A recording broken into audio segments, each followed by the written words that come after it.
유튜브로 읽는 박정희 전기 3권 혁명 전야 이후락 정보부장의 등장.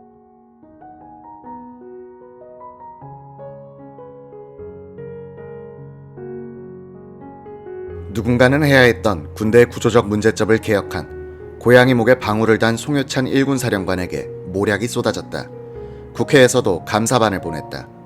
개혁에 대한 이런 반발을 무난히 극복할 수 있었던 것은 박정희 소장을 중심으로 참모진이 똘똘 뭉쳐 외부 압력에 대응했기 때문이었다. 송유찬은 별명이 석두였다. 그러나 그는 아랫사람의 직언과 발상을 순수하게 받아들이는 포용력이 있었다. 그는 부하인 박정희 참모장을 어렵게 대했다. 한 번은 헌병부장이 참모장을 거치지 않고 바로 송 사령관의 결재를 받아 차량관리 책임자를 군법회의에 넘긴 적이 있었다. 이런 월권을 참을 사람이 아닌 박정희는 헌병부장을 불러 재떨이를 날린 다음 송유찬을 찾아갔다. 각하, 시정을 해주시든지 저의 사표를 받으십시오. 송유찬은 껄껄 웃으면서 말했다. 내가 워낙 결재를 많이 하다가 보니 그것이 그냥 묻어넘어간 모양이구려. 송유찬 장군이 깐깐한 박정희 참모장을 휘어잡는 방법이 있었다. 그는 술고래였다. 정평이 난 박정희의 주량도 송유찬에 비할 바가 못됐다. 부하 30여 명을 상대로 독주로 대작을 한 다음날 아침에 송유찬은 칼날처럼 정시에 출근했다. 참모회의를 소집해놓고 결근한 자리가 많을수록 그는 다 안 나왔나? 라고 하면서 기분 좋아했다.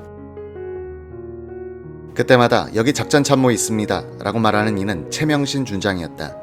최 준장은 술을 전혀 못하기 때문에 항상 열애였던 것이다. 박정희도 송장군과 마신 뒤엔 늦게 출근하곤 했다. 박정희는 오사단장 시절부터 총회해온 윤필용 중령을 1군 참모장 보좌관으로 데리고 있었다.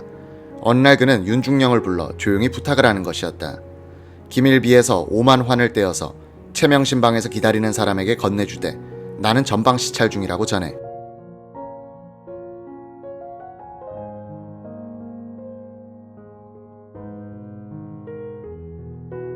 그날 저녁 박정희 소장은 윤필용에게 이런 사연을 털어놓았다. 숙군 시절에 내가 서대문 형무소에서 조사를 받고 있을 때 아까 그 친구가 나를 신문한 헌병이었어. 내가 육사 중대장으로서 가르친 5기생이지. 나는 조사받지 않을 때는 취소실 문 쪽 바닥에 늘 꿇어앉아 있곤 했어. 아까 그 친구는 복도를 왔다 갔다 하다가 내가 꿇어앉아 있어 복도에서 보이지 않으니까 박정희 그 새끼 어딨어 하고 호통을 치곤 했지. 그 사람이 군복을 벗었는데 최명신이한테 돈을 얻으러 온 거야. 내가 직접 전해주자니 그 사람 얼굴을 보면 옛날 생각이 날 것 같아 자네를 시킨 걸세. 1군 참모장 박정희 소장의 당번병 박환영 하사는 제대를 하게 됐다. 박정희에게 저녁 인사를 하러 갔더니 이렇게 말하는 것이었다. 환영아, 5급 공무원 정도의 월급을 받도록 해줄 테니 나하고 같이 있자. 박환영은 인간차별을 하지 않고 식구처럼 대해줬던 박정희의 권유를 거절할 수 없었다. 운전병 이타관 하사도 일단 제대했다가 박정희의 권유를 받고 재입대했다. 두 사람 모두 박정희가 죽을 때까지 모시게 된다. 1959년 2월 송유찬 1군 사령관이 육군 참모총장으로 영전하고 유재흥 연합참모본부 의장이 그의 후임이 됐다. 유 중장은 박정희 참모장 등 부하들을 모아놓고 훈시를 했다. 이 훈시 가운데 우리는 김씨의 군대도 박씨의 군대도 아닌 국민의 군대이다 라는 대목이 있었다. 그 며칠 뒤 경무대에서 불충한 발언이다는 힐문이 내려왔다. 유재흥은 민기식 소장을 부사령관으로 임명한 뒤 1군 사령관으로 부임했는데 이번엔 자유당의 실력자인 이기붕 국회의장 쪽에서 반발했다. 민 장군이 선거 때 자유당에 협조하지 않았다는 것이 이유였다.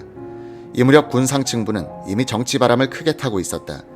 당시 국방장관은 공군 참모총장 출신인 김정렬이었다. 하루는 웨인 넬슨이라는 미국인이 김 장관을 찾아왔다. 미국 중앙정보국, 즉 CIA 간부라고 자신을 소개한 넬슨은 CIA 서울지부를 창설하러 왔다고 말하는 것이었다. 어리둥절해하는 김 장관에게 넬슨은 전임 장관인 김용우와 CIA 국장 앨런 덜레스가 함께 서명한 협약서를 제시했다. 한미 두 나라의 정보 협력에 대해서 규정한 문서였는데 김정렬은 이런 것이 있는 줄 그때 처음 알게 됐다. 넬슨은 이 협약에 따라 CIA 지부를 개설하고 이 기구와 상대할 한국 측 정보기관도 만들어줄 것을 요청했다. 김 장관이 이 문제를 이승만 대통령과 상의했더니 대통령은 내키지 않는 표정으로 CIA 지부의 창설을 허가하면서도 주의를 주는 것이었다. CIA는 못된 놈들이야. 조심해. 6.25 동란 중 CIA는 진해 근방의 한 섬을 차지해 특수부대로 훈련시키고 있었다. 이승만이 낚싯배를 타고 이 섬을 지나가자 미처 통보를 받지 못한 특수부대원이 발포하는 사건이 있었다. 다친 사람은 없었지만 화가 난 대통령은 CIA 요원들을 추방시켜버렸던 것이다. 이런 배경을 알고 있던 넬슨은 CIA 요원들에게 외교관 특권을 제공해주고 자신들을 주한미군이나 미 대사관과는 다른 별도의 독립된 존재로 대우해달라고 요구했다. 김정렬은 CIA 지부를 미 대사관 안에 설치하고 요원들도 형식상 대사관 직원으로 등록하면 외교관 특권을 받을 수 있지 않겠느냐고 제안했다.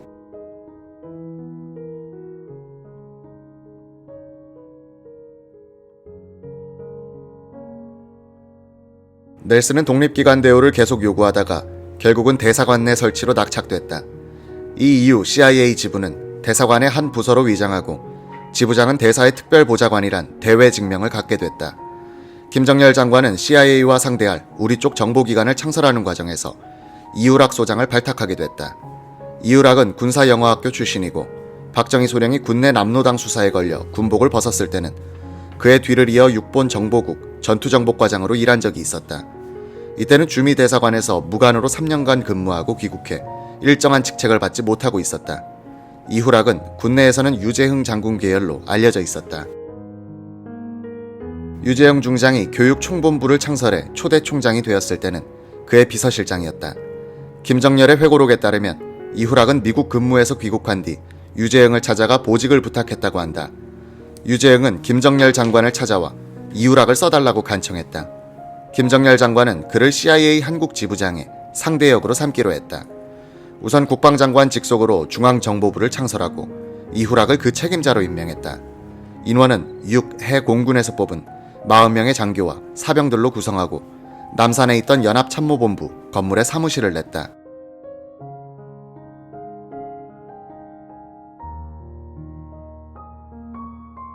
(1959년 1월에) 공식적으로 발족한 이후락 소장의 중앙정보부가 처음에 한 일은 미 CIA가 넘겨주는 방대한 양의 정보 문서를 정리하는 것이었다.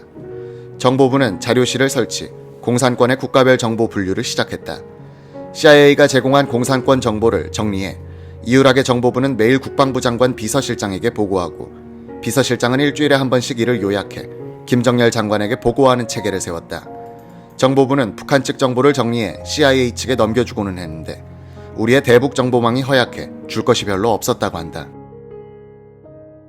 이후락은 중앙정보부를 79호실이란 암호명으로 부르자고 김 장관에게 제의했다. 김 장관은 이를 허락한 뒤에야 79라는 숫자가 이후락의 군번인 10079에서 딴 것임을 알게 됐다.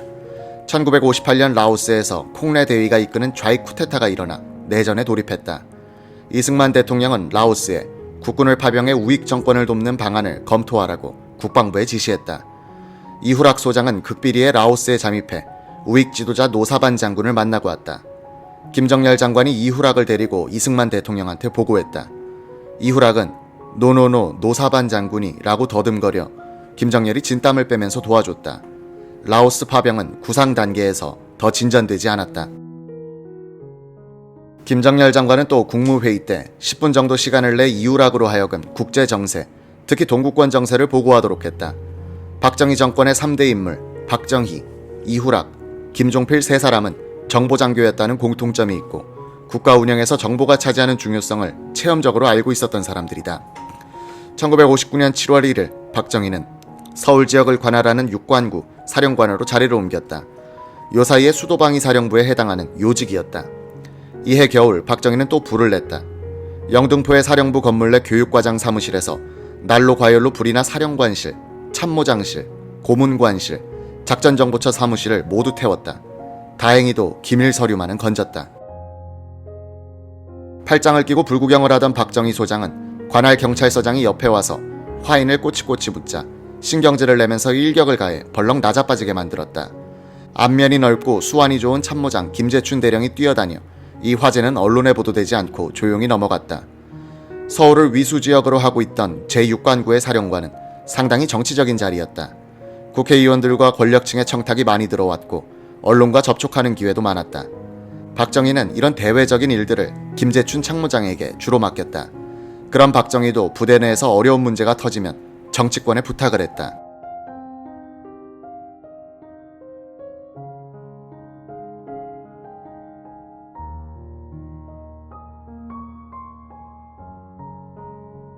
당시 대구 출신 신도환 의원은 자유당의 젊은 실세였다. 이승만 대통령과 이기붕 국회의장의 총애를 받아 반공 청년단 단장, 대한체육회장 서리로 있었다. 어느 날 그가 묵고 있던 명동 사보이 호텔의 접수대에서 그의 방으로 전화가 걸려왔다. 육군 소장이 찾아왔다는 것이었다. 신도환은 최홍희 장군이 또 태권도 협회의 분규 타결 방안을 의논하러 온 것으로 생각했다. 문을 두드리는 소리가 들려 들어오시오라고 해도 가만히 있어 신 의원이 문을 열었다. 작은 키에 깡마른 소장이 서 있었다. 눈매가 날카로웠다. 박정희는 방으로 들어와서 육관구 사령관 박정희라고 인사를 하더니 바로 본론으로 들어갔다.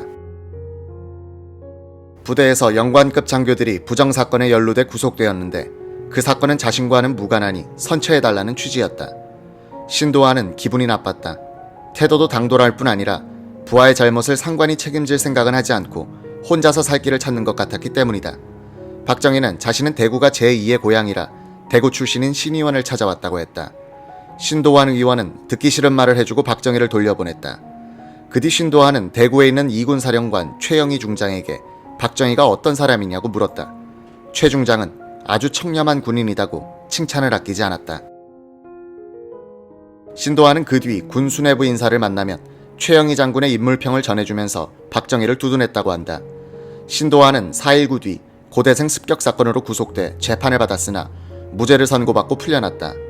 5.16 뒤 소급 입법으로 신설된 혁명재판소에 의해서 법정 구속돼 20년형을 선고받고 8년 10개월을 복역했다.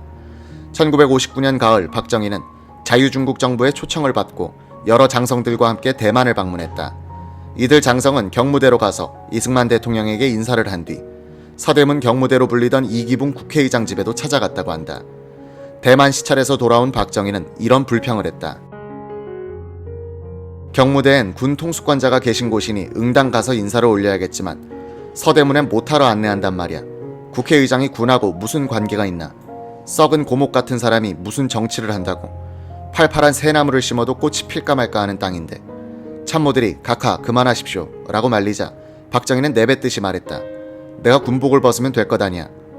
이 무렵 즉 1960년 월간 잡지 사상계 1월호에 장교들을 자극하는 논문이 한편 실렸다. 미 상원 외교분과위원회가 콜론 연구소의 의뢰에 작성한 미국의 대아시아 정책이란 제하의 논문이었다. 장교들이 관심을 가지고 읽은 부분이 있었다. 한국에서도 다른 나라의 예대로 군사지배가 정당을 대체하는 사태가 있을 수 있는가? 그 가능성은 당분간 희박하다. 현재 한국군에는 정치적 신망이나 조직력을 가진 군인이 없다. 육군엔 야심가는 많이 있으나 지금까지 육군은 정부의 주인이 아니라 그 도구에 불과했다. 그것은 부분적으로 자유당 정부, 특히 이승만 대통령의 군부 조종 기술 때문에 그렇게 된 것이다. 정적이 될 만한 사람은 실각당했고 강력한 독립성을 가진 지휘관은 냉대받았다. 만일 정부가 완전히 실패하게 되면 언젠가 한 번은 군부 지배가 출현하리라는 것은 확실히 가능한 일이지만 가까운 장래에 그런 일이 일어나리라고는 상상할 수 없다.